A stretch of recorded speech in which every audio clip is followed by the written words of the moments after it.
looking at both microplastics in the sediment, the substrate under the water, as well as on our shorelines, our beaches, and a separate study looking at microplastics floating in the water at the surface. And the way they sample for these is called this manta trawl, which is just a very large net, basically, with a mesh size of about 300 microns, or micrometers, millionths of a meter. So this will let water through and some of the largest particles, all right, but capture most of our small ones. Now, microplastics are themselves defined as any plastic item smaller than 5 millimeters, right? So ideally this would be catching all of those. Obviously some are so tiny when we get into our fibers that if they were small enough they would be going through that 300 micron. But anything that we would be able to see very easily will be captured by this. So we're going to drop this in the water, we'll see it float out, talk a little bit more about what's going on in the plastic issue. But for the moment I'm just going to work on getting this all deployed. If you have any questions right now while I'm doing this, Jed might be able to answer them for you as we're going. Go ahead. That's the question. You use the same camera model or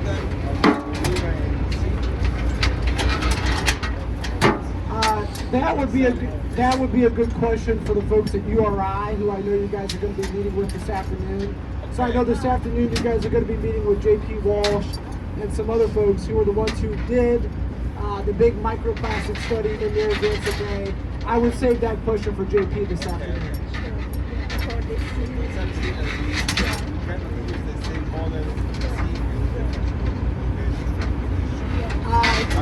Yes, that would make sense.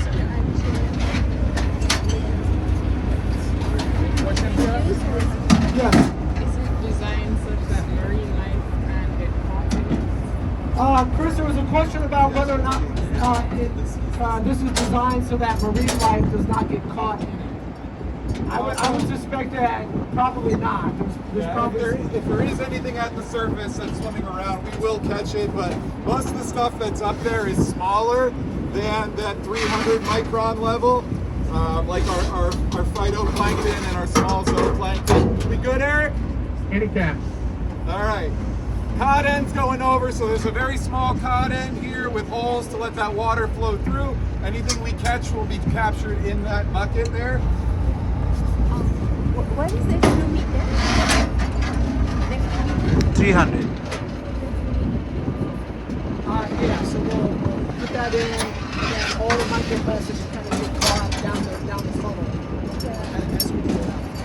Oh, don't use a meter. All right, it's in the water. So. All clear of port props. Clear of your props.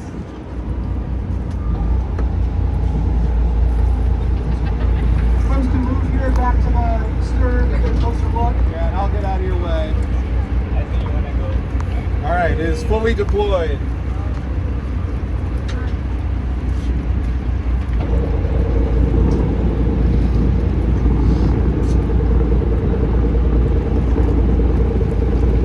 Yes, yeah, and so if this were, again, I was asked some questions coming down. As an organization, Save the Bay ourselves doesn't do any true research, and the data that we collect usually are not used for any research. We're typically just doing this kind of as a qualitative study and a way to educate the public and to educate the students. But if you were doing this at the research level with this equipment, you would now be maintaining the same exact speed over a set amount of time to be able to estimate very closely the volume of water which passed through. So you'd be able to say, for certain, we're seeing X number of particles per liter, or X number of particles per like meter cubed of water, whatever that is, right? Yes.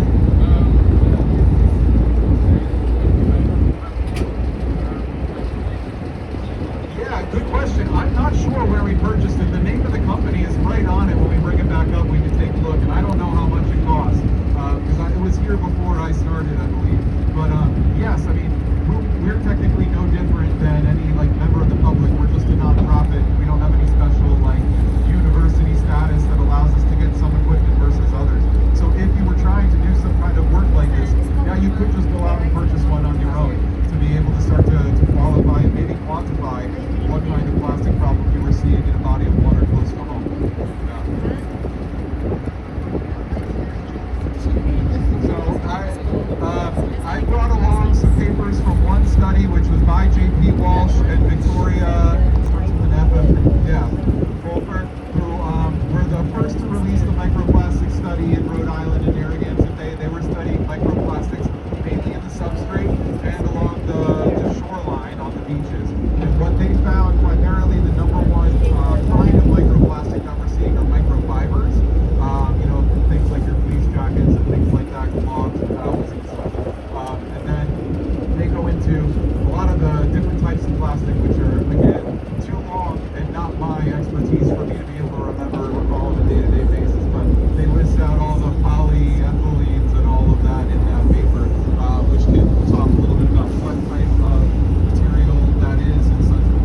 stormwater. Save the Bay, in addition to our advocacy work, we have a pretty robust volunteer program that does shoreline cleanup all throughout the Bay throughout the year, and we have copies of our most recent International Coastal Cleanup Report.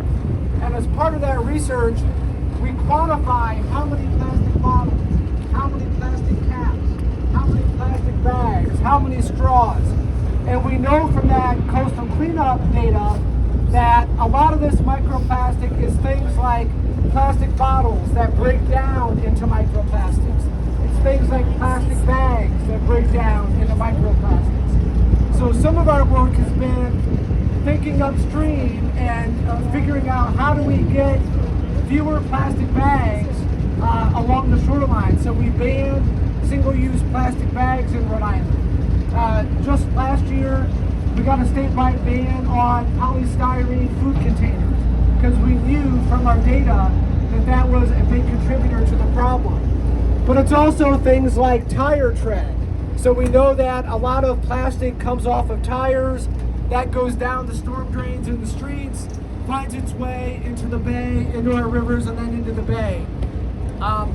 We also know that a lot of the, there's actually higher concentrations of microplastics in the more urban reaches of the bay, which tells us that where we have population density, we're going to have more runoff, we're going to have more microplastics in stormwater. So we're starting to get a better understanding and a better handle on the problem, but there's still a lot more research that we need to do. Chris, go ahead.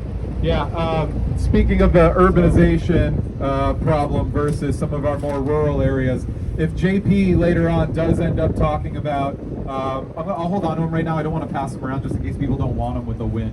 One of the sites that JP and Victoria sampled for their study, which I have the paper of here, is Bull Point Park in East Providence, which is right over there, over just kind of underneath where you see those electrical towers. And Bull Point Park is in the city of East Providence. It was the most urban site that they chose. And Jed was describing a little bit about seeing more plastics closer to our urban center here at the north portion of the bay. There's interesting trends though. The sites up here, while they were seeing more plastic overall, they were finding that more of those plastics were shore-based. And in a lot of instances, larger pieces, right? This is where a lot of those plastics are initially making their way into the system. And then while the total overall quantity of plastic decreased as you move away from urban centers, moving south here in Narragansett Bay, the amount on the shoreline decreased, but the amount in the sediment, in the substrate, in the water increased, right? So what that means is as these plastics are making their way through the system, they are slowly breaking down into smaller and smaller pieces. And despite the fact that many of these plastics are less dense than water, they are settling due to fouling. So things like algae and other organisms are growing on them, making them more dense and sinking them down to the bottom. So more plastic overall up here north in the urban center, less down south, more on the shoreline up here in larger pieces in the north, and more in the sediment and the substrate down south. And we also know from JP's research that the concentrations of microplastic were much higher in the upper parts of the sediment core samples that they took, which tells us that the influx of microplastic is increasing in recent years. So we had less microplastic 5, 10, 20 years ago. The concentrations are only increasing as time goes on, which is obviously concerning. Another thing that we don't really know yet is what does all this microplastic mean for the organisms that live in the bay? So we know that, for example, we have seen declining populations of certain shellfish like quahog, which are a very iconic popular species of shellfish throughout the bay. We know that those populations are declining. Those shellfish are filter feeders. What is the impact of all of that microplastic on things like quahog populations? We're still learning. We don't know. Yeah, and simultaneously, if you go even further down the food chain, we're seeing in Narragansett Bay, but also globally, large decreases in plankton. at the bottom of our food chains. And in some instances, some studies in Narragansett Bay have shown a decrease of up to 50% of the plankton population in Narragansett Bay. And there are some studies outside of the bay but that have showed animals like copepods, which are almost microscopic crustaceans that exist as zooplankton in the surface of our global oceans with microfibers in their gut. So these plastics are small enough that zooplankton, animal plankton, like copepods, are able to ingest them. And so then you start to, extrapolate a little bit. If we are dissecting whales and necropsying whales that have died with guts full of plastic, making them unable to eat, is that having the same effect on our zooplankton, right? With such a small gut, if they eat a couple microfibers, is that going to affect their ability to filter feed for phytoplankton? Right? So lots of problems from learning about this microplastics issue. We mentioned some of the literature. I did print out ahead of time. I'm going to leave them up forward with a weight on them so they're not blowing around. But JP and Victoria's paper, Victoria and JP's paper, I should say, on microplastic in the substrate, quantifying microplastics in Narragansett Bay. In addition, copies of our 2024 data from our international coastal cleanup efforts that we run here in throughout Rhode Island and Narragansett Bay, which quantify how much plastic we find and also categorize it, showing by our what types are the most frequent. And I did also print out a couple copies of the first annual International Plastic Pellet Count, which was an effort by the Waterkeeper Alliance, which I participated this year, to quantify globally an issue of a very specific kind of plastic, pre-production plastic pellets, which are called nurdles. And these are the way that plastic is shipped around the world to be turned into what will be this post-production items like bottles and things like that. And so these nurdles, I brought along an example of some that I found in the 3 minutes of searching at the beach in the facility we just went. They look rather inconspicuous, but to small fish and birds, they look like small food items. Larval fish and crabs that will be floating around in the water. And then because of the real problem with agriculture, they're not a food issue.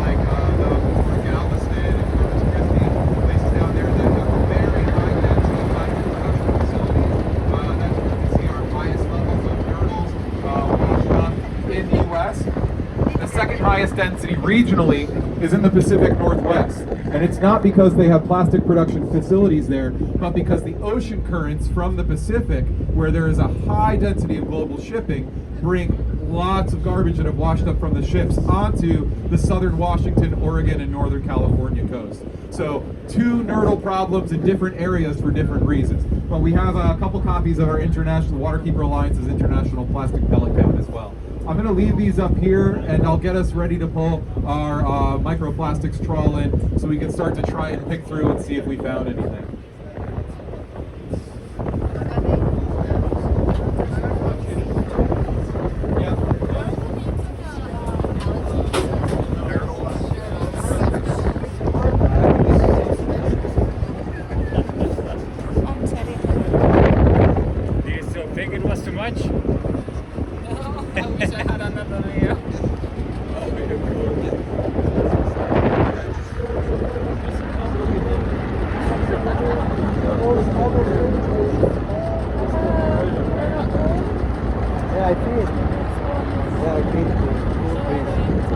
No, intentionally I want to feed it.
All in. Okay, thank you.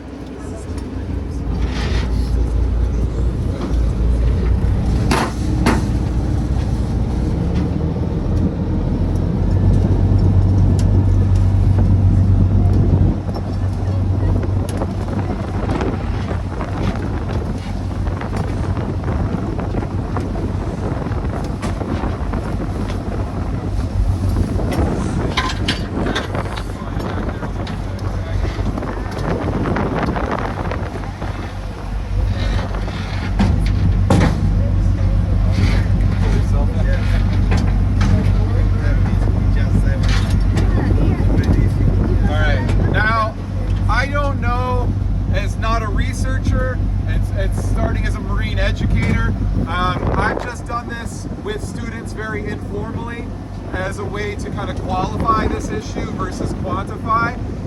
And what I've got are some sediment sieves, which are ways to strain sediment of different sizes in order to determine composition of sediment. We'll pour the water into these through a couple of them and start to capture what's caught. And then we can pick through with some forceps and tweezers. And I want to start to get some of it into our Petri dishes in order to be able to see it better. And then by the end, whatever we find, we'll put into this jar here and be able to see what some of that looks like. So once I pour these out, feel free to pop in, come around and take turns picking through some of this stuff.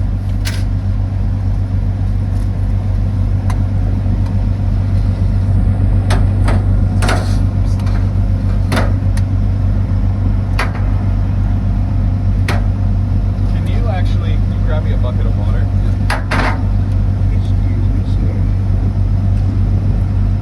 I'm gonna get a bucket of water to try and rinse the inside of this out and get anything that might be captured in there. The other thing that I've done, which is a very cool citizen science project, which you can find instructions for online, is staining microplastics. So if you go to a local body of water and get a scoop in a mason jar of like 500 mLs, filter that through a coffee filter, just rubber banded onto another mason jar, and then once the water's been filtered through, stain it with a chemical called Nile Red, and the Nile Red bonds to the plastics, and when the coffee filter dries, you can put on a pair of just UV glasses that you can buy off Amazon for like $5 and a little UV flashlight, and shine it on the coffee filter, and it causes the microplastics to fluoresce. And that's where you can really start to see some of those finer fibers that are very difficult to make out to the naked eye when doing this, and also some of the much smaller particles.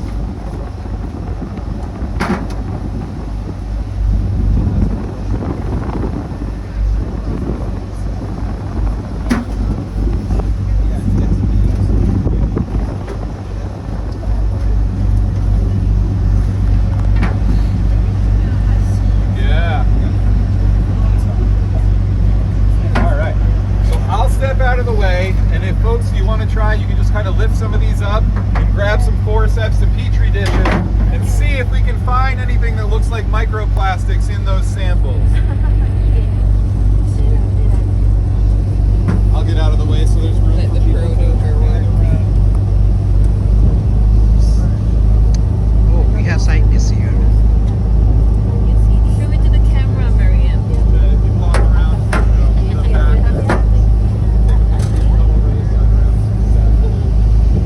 Scientists did their job.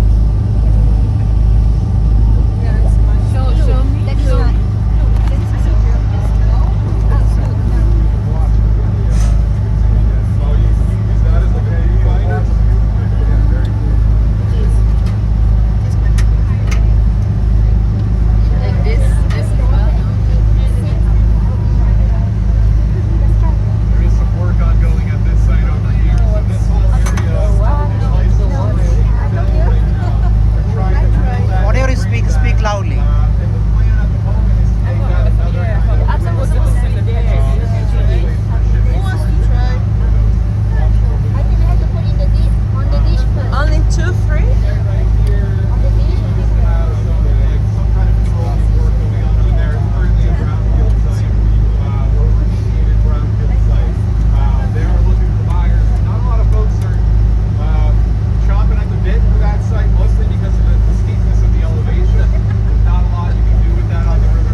That single standalone tower is liquid petroleum gas.